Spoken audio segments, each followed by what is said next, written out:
Bom, como é que a gente consegue, a questão é assim, chegar a uma interpretação profunda de qualquer símbolo? Isso deve ser considerado por nós, né? Porque fica claro que as interpretações diversas que ocorreram no decorrer da história da humanidade em relação ao Apocalipse ou qualquer outro tipo de passagem mais enigmática, como é o livro de Daniel, Ezequiel, né, Isaías, que são livros mais simbólicos, né, sempre foram baseados em interpretações mentais.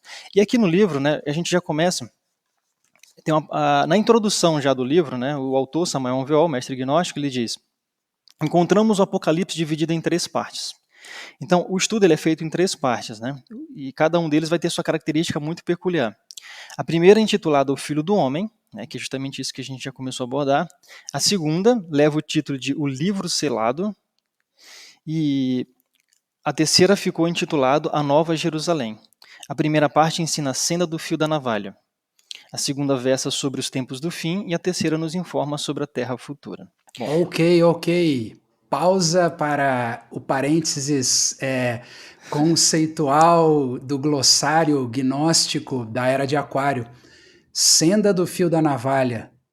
Quem que vai, Marcos, Laís, Tiago, quem que vai conceituar isso, pelo menos de maneira, vamos dizer, um pouco superficial, para daí ir aprofundando no decorrer do episódio, se for o caso. Então, parece que nessa análise, esses três passos, essas três etapas que ele coloca aí, a primeira se trata de que, e mostra pra gente que o Apocalipse revela a parte interna do homem, depende do trabalho interno que o Bruno colocou, já foi indicado aqui em alguns episódios, sempre, né, o que a gente fala e conversa nos cursos de gnose, nas sedes presenciais ao redor do Brasil, que é o homem aperfeiçoar-se a si mesmo. Então, a gente já vê que o viés do livro, na sua simbologia, trata do trabalho interno como o primeiro passo.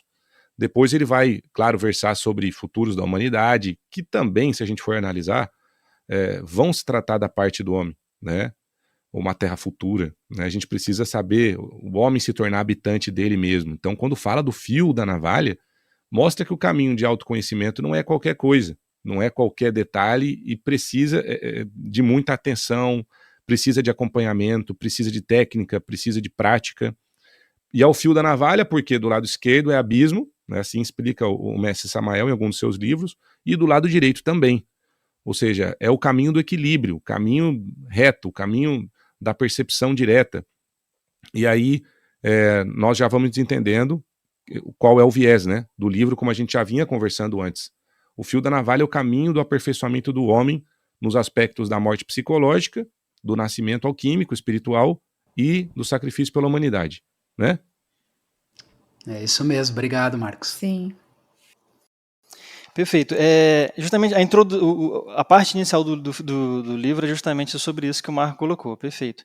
Bom, então, assim, para a gente dar um início à interpretação, eu queria só conceituar, aproveitando que o Bruno é da chamada para o conceito, né? Que a gente precisa entender o que são princípios e formas religiosas, né? Porque entendendo isso, a gente consegue perceber que quando se fala de Novo Testamento, Antigo Testamento ou qualquer outro tipo de livro sagrado, não se refere a qualquer tipo de ensinamento especificamente voltado para um povo de uma região geográfica. Assim, todos os ensinamentos de um Moisés, de um Abraão, todas as profecias realizadas por esses grandes mestres da humanidade, é para a humanidade e não para um indivíduo específico. Não para um grupo escolhido, seleto, limitado de uma região que viveu um determinado período da humanidade. Entende?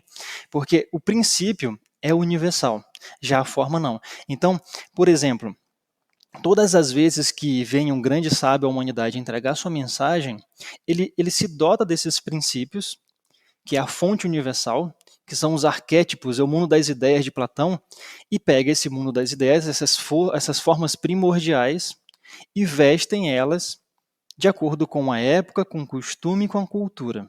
Assim a gente vai encontrar referência a tudo que está no Apocalipse em diversos outros livros. Inclusive, aqui nesse livro, né, a mensagem de Aquário, é citado livros como Alcorão, como passagens atribuídas a Buda, e diversos outros livros sagrados, porque existe repercussão de tudo que aqui é dito em todas essas culturas. No Popol Vuh aqui na América se fala, por exemplo, sobre um dilúvio.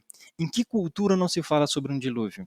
Por exemplo, Tiago, o Popol Vuh é um códice maia, correto? isso, exatamente, aqui da América. Perfeito. Bom, imagina, ó, identifiquem essa história. Um homem recebe uma mensagem de Deus que diz para ele que, entre aspas, né, a humanidade está perdida e ele precisa realizar um grande dilúvio. Só que ele ordena a esse senhor que antes, né, divulgue essa boa nova à humanidade, esse evangelho à humanidade. A humanidade naturalmente o ignora. Em seguida, Esse filme é sempre igual, né, Tiago? É o mesmo filme que a gente vê em várias culturas, e é incrível que não haja essa inquietude na maioria das pessoas de, peraí, por que estão falando da mesma coisa só com detalhes diferentes, em lugares diferentes, mas a essência é a mesma coisa, que é o que você está ilustrando. São os mesmos princípios, é o mesmo conteúdo, só muda a roupagem, né? É como educação infantil, é por repetição, né? Se a gente considera que a escola planetária, com todas as suas raças, milênios, etc., é a escola para as nossas almas, e as nossas almas ou essências ainda estão nesse estágio que precisam nascer e gestar o próprio filho espiritual de si mesma, nós estamos numa escola de educação infantil do reino humano, e aí acredito que seja por repetição a técnica que os nossos professores vêm utilizando há milênios, né?